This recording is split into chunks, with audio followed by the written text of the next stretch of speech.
Hayotidan doim noliydigan ayol dugonasi bilan bir katta xonaga kiribdi. Xonaga yaxshilab qara va to'q jigar rangdagi narsalarni eslab qol, debdi dugonasi. Xonada jigarrang narsalar nihoyatda ko'p ekan. Hammasiga razm solgach, boyagi ayol eslab qoldim debdi. Shunda dugonasi o'rtog'idan ana endi ko'zingni yum deb iltimos qilibdi. Xonada sariq rangdagi narsalar ham bor edi. Ular qaysilar deb so'rabdi. Sariq rang? Men sariq rangda hech narsa ko'rmadim.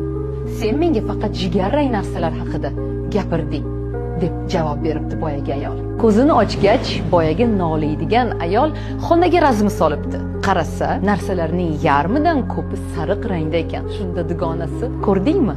Hayotingda ham aslida juda ko'p yorqin ranglar bor. Faqat sen doim yomonini ko'rishga o'rganib qolganing uchun ularni shunchaki ko'rmayapsan, debdi. Hayotidan doim noliydigan